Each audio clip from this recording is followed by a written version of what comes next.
வணக்கம் நேயர்களே, விஷன் 9 டிவிக்காக நான் உங்கள் லக்ஷ்மி நாராயணன். இப்போ நம்ம பார்க்க போகிறது வார ராசி பலனை எப்போதுமே சொல்கிறதாங்க. ஸோ லக்னத்துக்கு பாருங்கள், ராசிக்கு பார்ப்பதை விட லக்னத்தை பார்க்குறது ரொம்ப ரொம்ப பர்ஃபெக்டாக இருக்கும். உதாரணமாக ஒரு மகர லக்னம், விருச்சிக ராசினா விருச்சிக ராசிக்கான பலன்களை பார்க்குறது, ஒரு மகர ராசிக்கான பலன்களை பார்க்குறது ரொம்ப ரொம்ப சிறப்பு.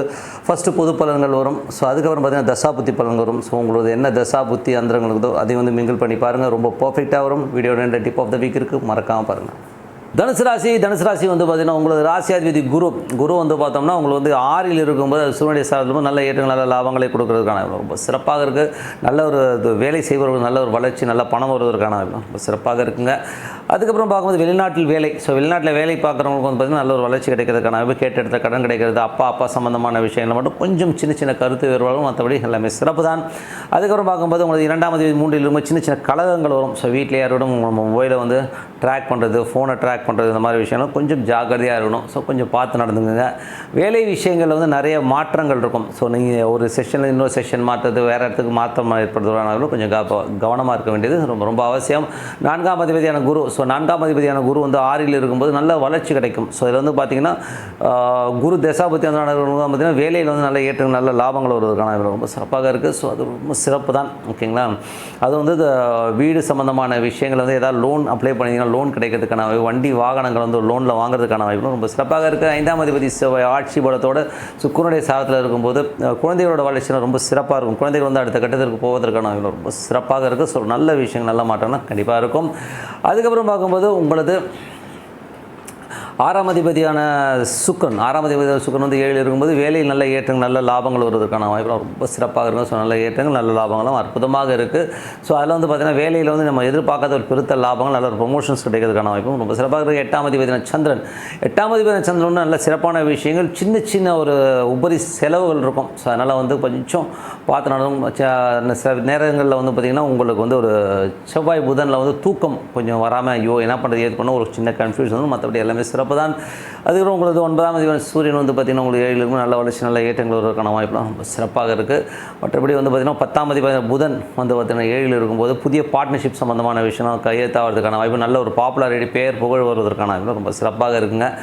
அதுக்கப்புறம் பார்க்கும்போது உங்களுக்கு வந்து 11ஆம் அதிபதி சுக்கிரன் வந்து பார்த்திங்கன்னா 7ல் இருக்கும்போது சுப நிகழ்ச்சிகள் சார்ந்த விஷயங்கள் நடப்பதற்கான ரொம்ப சிறப்பாக இருக்குது. சின்ன விஷயங்கள் தடைகள் ஏற்படும், உங்களது முயற்சிகளை கண்டிப்பாக தொடருங்கள், கண்டிப்பாக அடுத்த லெவல் போகிறதுக்கான ரொம்ப சிறப்பாக இருக்குது.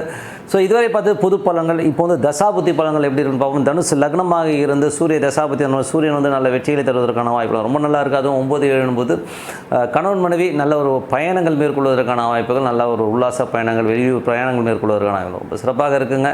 ஸோ நல்ல விஷயம் தான். அதுக்கப்புறம் தனுசு லக்னமாக இருந்த சந்திர தசாபதி ரொம்ப கேர்ஃபுல்லாக இருக்கணும். சில நேரங்களில் வந்து நமக்கு தேவையில்லாத விஷயத்தை மண்டையில் போட்டு குழப்பிப்போம், அதுதான் அப்படியே மற்றபடி அதுவே தூக்கம் கிடும். ஸோ அதனால் வந்து போட்டு ரொம்ப வளர்த்திக்காதீங்கிறது தான் முக்கியமான விஷயம். தனுசு லக்னமாக இருந்து செவ்வாய் தசாபதி குழந்தைகள் சார்ந்த விஷயம் ரொம்ப சிறப்பான முன்னேற்றங்கள் தருவதற்கான ரொம்ப சிறப்பாக இருக்குது. ஒரு லெவலில் வந்து பெரிய லெவலில் அவங்க முன்னேறுவதற்காக சில நேரங்களில் வந்து நம்ம கொஞ்சம் அதிகமாக செலவு பண்ணுறதுக்கான வாய்ப்புகளும் நிறைய இருக்கும். தனுசு லக்னமாக இருந்து ராகு தசாபுத்தி நடக்கிறவங்களுக்கு பார்த்திங்கன்னா ராகு வந்து புதனுடைய சாரத்தில் போகும், பெரிய வெற்றிகள் உங்களுக்கு கிடைப்பதற்கான ரொம்ப நல்லா இருக்குது. ஒரு அடுத்த லெவல் முன்னேறுவதற்கான ரொம்ப சிறப்பாக இருங்க. தனுசு லக்னமாக வந்து குரு தசாபுத்தி நடக்கிறவங்களுக்கு பார்த்திங்கன்னா நல்ல ஒரு வெற்றிகள் கிடைப்பதற்கான வேலையில் நல்ல ஏற்றங்கள் நல்ல லாபங்கள் வருவதற்கான வாய்ப்புகளும், சில பேருக்கு வந்து வீடு வண்டி வாகனங்கள்லாம் வந்து லோனில் வாங்கிக்கிறதுக்கான வாய்ப்புகளும் ரொம்ப நல்லாயிருக்கு. தாயாருடைய உடல்நலம் சார்ந்த விஷயங்கள் கொஞ்சம் கவனமாக இருக்கணுமே தவிர மற்றபடி எல்லாமே சிறப்பு தான். தனுசு லக்னமாக இருந்து சனி தசாபுத்தி சனி வந்து பார்த்திங்கன்னா 3-6 போது வேலையில் நிறைய மாற்றங்கள், நிறைய வந்து ஒரு ஊர்லேருந்து இன்னொரு ட்ரான்ஸ்ஃபர் ஆகுது, ஒரு ஊர்லேருந்து இன்னொரு ஊருக்கு ட்ராவல் ஆகி போய் வேலை பார்க்குறது, இந்த மாதிரி சின்ன அலைச்சல் ஏற்படும். ஸோ மற்றபடி எல்லாமே சிறப்பு தாங்க. சில பேருக்கு வந்து வேலையில் மாற்றங்கள் ஏற்படுவதற்கான வாய்ப்பும் நிறைய இருக்குது. தனுசு லக்னமாக இருந்து புதன் தசாபதி புதன் வந்து பார்த்திங்கன்னா உங்களுக்கு 7ல் இருந்து நல்ல ஒரு வளர்ச்சியும் நல்ல ஏற்றங்களை தருவதற்கான வாய்ப்பும் ரொம்ப சிறப்பாக இருக்குது. 10ஆம் தேதி 7ல் இருக்கும் நல்ல பாப்புலாரிட்டி நல்ல ஒரு வெற்றி கிடைப்பதற்கான வாய்ப்பும் ரொம்ப நல்லா இருக்குது. தனுசு லக்னமாக வந்து கேது தசாபதி கேது வந்து 10ல் இருந்து சந்திரோடைய சாரத்தில் இருக்கும்போது கொஞ்சம் கவனமாக இருக்கணும். தொழில் சார்ந்த விஷயங்களில் வந்து ரொம்ப கேர்ஃபுல்லாக இருக்கணும். தேவையில்லாத ஒரு மன உளைச்சல் வருவதற்கான வாய்ப்பும் ரொம்ப கேர்ஃபுல்லாக இருக்கின்ற ஒரு காலகட்டம் தாங்க. அதுக்கப்புறம் தனுசு லக்னமாக வந்து சுக்கிர தசாபதி சுக்கிரன் வந்து 7ல் இருக்கும்போது வேலையில் நல்ல ஏற்றுக்கு நல்ல லாபங்கள் வருவதற்கான வாய்ப்புகள், நல்ல ஒரு வளர்ச்சி கிடைப்பதற்கான வாய்ப்புகள் ரொம்ப நல்லா இருக்குது. ஸோ மற்றபடி எல்லாமே சிறப்பு தாங்க. ஸோ நல்ல விஷயங்கள் நல்ல மாற்றங்களாக வரணும். பிரார்த்தனை ரொம்ப அவசியம். மனதார இறைவனை பிரார்த்தனை பண்ணும்போது கண்டிப்பாக அடுத்த லெவல் போகிறதுக்கான வாய்ப்பு ரொம்ப சிறப்பாக இருக்குது. Week so tip of the வீக்கில் வந்து இப்போ நம்ம பார்க்க போகிறது வந்து ஆத்மகாரகன். ஸோ ஆத்மகாரகன்னா யாருன்னா ஒருத்தருக்கு வந்து இஷ்ட தெய்வம், எனக்கு வந்து இஷ்ட தெய்வமாக இந்த தெய்வத்தை வழிபட்டால் எனக்கு எல்லாமே கிடைக்கும் அப்படின்னு நினைக்கிறத பற்றி தான் நம்ம சொல்ல போகிறோம். ஸோ இது வந்து உங்களுக்கு ஜாதகத்தில் வந்து பார்த்திங்கன்னா ஒவ்வொரு கட்டம் இருக்குது, 12 கட்டம் இருக்குன்னு வச்சுப்போமே. இந்த 12 கட்டத்தில் வந்து 30 டிகிரி ஒரு கட்டமும். ஸோ இது வந்து ஒரு கணக்கு. ஸோ இப்படி இருக்கும்போது எந்த கிரகம் அதிகமான டிகிரி, இப்போ 30 பாகை இருக்குன்னா எது அதிகமான டிகிரி இருக்கோ அதுதான் வந்து உங்களுக்கு ஆத்மகாரகனாக வரும். ஸோ அந்த தெய்வத்தை வழிபட்டிங்கன்னா நீங்கள் வந்து அடுத்த கட்டத்துக்கு வந்து ரொம்ப சூப்பராக போகலாம். அது மட்டும் இல்லாமல் அது கிளாரிட்டி கொடுக்கும். ஸோ லைஃப்பில் வந்து அடுத்த கட்டத்துக்கு போகிறதுக்கான கிளாரிட்டியை வந்து ரொம்ப சூப்பராக கொடுக்கும். ஸோ அது வந்து எந்த மாதிரி விஷயங்கள், இப்போ உதாரணமாக ஒரு சூரியன் அதிக டிகிரியில் இருக்குன்னு வச்சுக்கோமே, அது வந்து 30 டிகிரிக்குள்ளே தான் இருக்கும். 30 டிகிரி ஒரு கட்டம்னா அதில் வந்து சூரியன் இருக்குன்னு வைங்களேன். அதில் வந்து நீங்கள் உங்கள் எல்லா கிரகத்தையும் பார்க்கும்போது எந்த கிரகம் அதிகமாக இருக்கோ அதை வந்து நம்ம ஆத்மகாரனாக எடுத்துப்போம். ஸோ அது வந்து உங்களுக்கு அதாவது உபாசனை தெய்வம். ஸோ உபாசனை தெய்வமாக அது வழிபடுவோம்.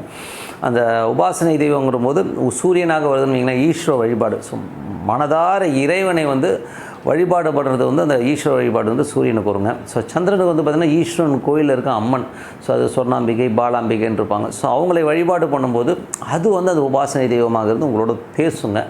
அதுக்கப்புறம் செவ்வாய்னா எல்லாருக்குமே தெரியும் முருகன். ஸோ முருகனை வந்து உபாசனை தெய்வமாக எடுத்து ஓம் முருகன் பிரார்த்தனை பண்ணும்போது நம்ம அடுத்த கட்டத்திற்கு போகிறதுக்கான வாய்ப்புலாம் ரொம்ப சிறப்பாக இருக்கும். ஒரு கிளாரிட்டி கிடைக்கும்.